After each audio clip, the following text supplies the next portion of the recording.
জয় Hind. 7 news নেটওয়ার্কে আপনাদের সকলকে স্বাগত জানাচ্ছি।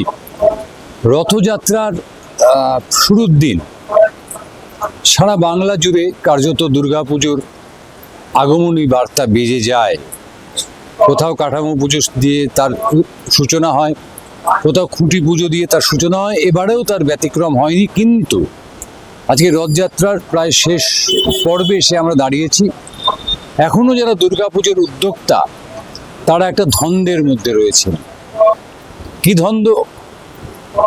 আমরা বিগত 15 বছর না হলেও প্রায় 10 বছর ধরে সরকারি আনুকূল্য পাওয়ার একটা অভ্যাস সেটাকে করে নিয়েছি। মমতা বন্দ্যোপাধ্যায়ের সরকার দুর্গাপুজোগুলোকে ঢালাও অনুদান দিয়েছেন। 10,000 টাকা থেকে শুরু করেছিলেন, শেষ পর্যন্ত 1,15,000 টাকায় 2025 সালে শেষ করেছেন।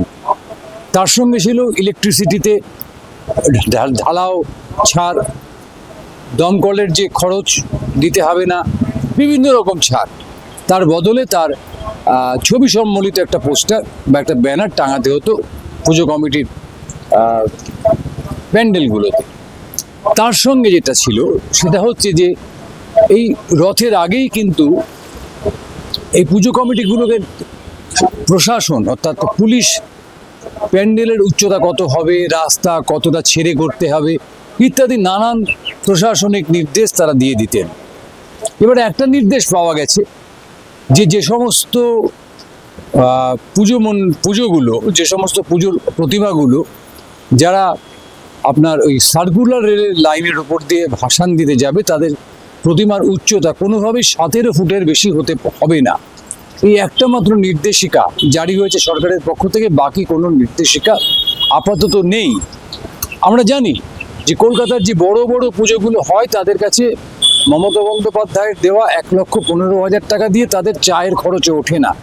কিন্তু মফস্বল অর্থাৎ আমরা যে সমস্ত অঞ্চলে বসবাস করি সেই সমস্ত মফস্বল বা গ্রামের যে পুজোগুলো যারা 1,15,000 টাকা পেতেন তাদের কাছে কিন্তু ওই টাকাটা অনেক। মুখ্যমন্ত্রী বলেছেন যে সমস্ত পুজো হবে, সমস্ত রকম সহযোগিতা করা হবে, কিন্তু কি করা হবে সেটা এখনো পর্যন্ত জানানো হয়নি, যার ফলে অতান্তরে পড়েছেন দুর্গাপুজো কমিটিগুলো। দুর্গাপুজো এটা নিয়ে আমি এখনো আলোচনা শুরু করিনি। আলোচনা আমি করব। তথ্য সংস্কৃতি দপ্তরের দায়িত্ব আমার হাতেই আছে, আমার সঙ্গে একজন রাষ্ট্রমন্ত্রী আছেন। আমি এটা সাংস্কৃতিক দপ্তরের মধ্যে পড়ে, আমি নিশ্চয়ই আলাপ আলোচনা করব। আমি একটা কথা শুধু বলবো, ওই সামান্য সরকারি অর্থ যাদের প্রয়োজন নেই আমার মনে হয় তাদের দেওয়ারও দরকার নেই। আর যারা এই অর্থের জন্য পুজো করতে পারেন না বা পারবেন না তাদের পাশেই সরকার থাকবে।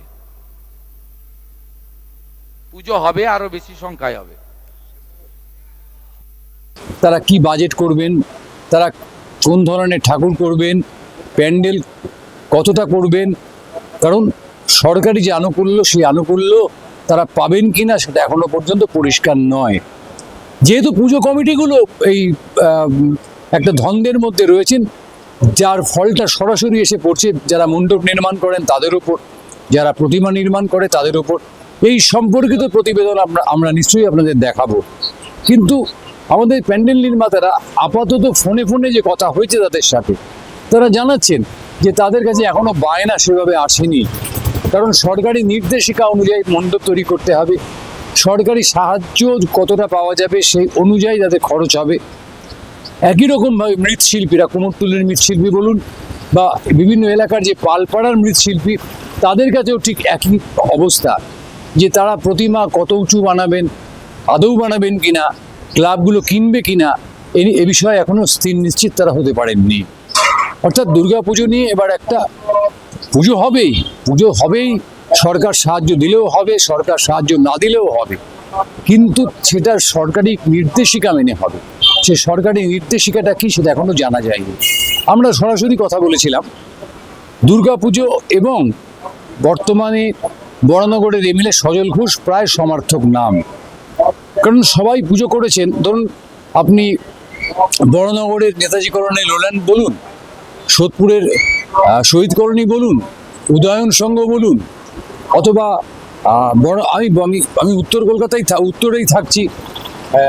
বড়নগরের ভাই ভাই সঙ্গ বলুন, সবার পেছনে কিন্তু একজন করে দাদা ছিলেন, অর্থাৎ সুনুদা, অঞ্জনদা, গোবিন্দদা, সম্রাট দা ইত্যাদি দাদা। এই দাদারা কিন্তু এবার আর পুজোতে সেরকমভাবে সক্রিয় নন বা সক্রিয় থাকার কোনো সম্ভাবনাই নেই। তাহলে এই বড় বড় পুজোগুলোর কি হবে? আমরা প্রশ্ন করেছিলাম সজল ঘোষকে, তিনি বললেন সবটাই হবে, মিলেমিশে হবে।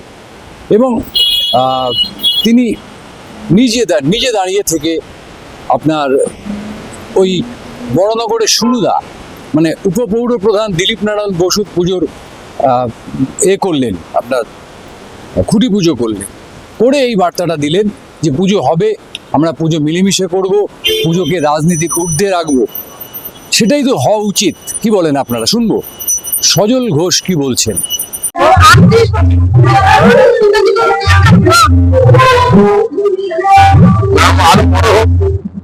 আরো উজ্জ্বল হোক, মা দুর্গার আশীর্বাদ পান, অশুভ শক্তির বিনাশ হোক, শুভ শক্তির উন্মেষ হোক, আর রাজনীতি আর পুজো আলাদা হোক।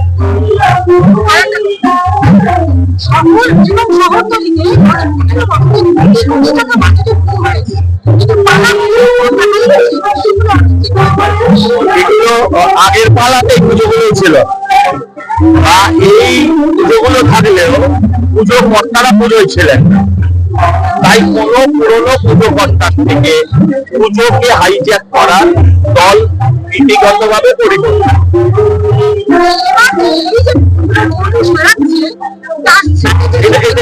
এটা দুর্ভাগ্যজনক, পুজোগুলো জলদি হারানো। আমি চাই সব পুজো ভালো করে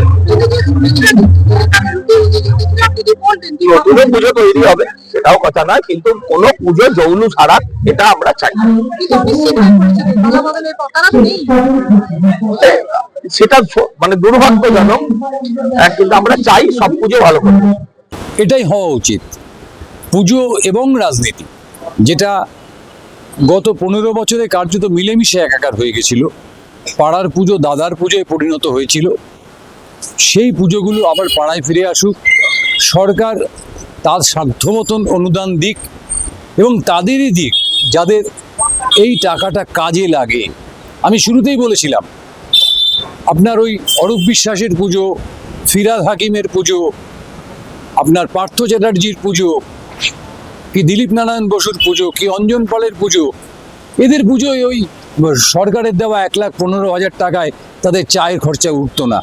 কিন্তু আমাদের এই আমরা যে সমস্ত এলাকায় দাঁড়িয়ে আছি, যে মণ্ডপের সামনে আমি কথা বলছি, যে রথযাত্রার যে মণ্ডপের সামনে আমি দাঁড়িয়ে কথা বলছি, এই অঞ্চলের পুজোগুলোর কিন্তু ওই টাকাটা খুব দরকার। তাই সরকারের কাছে আমাদের আবেদন থাকবে, সরকার বিবেচনা করুক, দুর্গা পুজোর থেকে রাজনীতিটা বাদ যাক, পাড়ার পুজো আবার পাড়ার পুজোতেই ফিরে আসুক, এবং আমরা সবাই মিলে শারদোৎসবে মেতে উঠি। ক্যামেরায় শ্যামল পালের সঙ্গে চন্দন সেনগুপ্ত এবং গৌতমী নাথ, 7 নিউজ, পানিহাটি। জয় হিন্দ।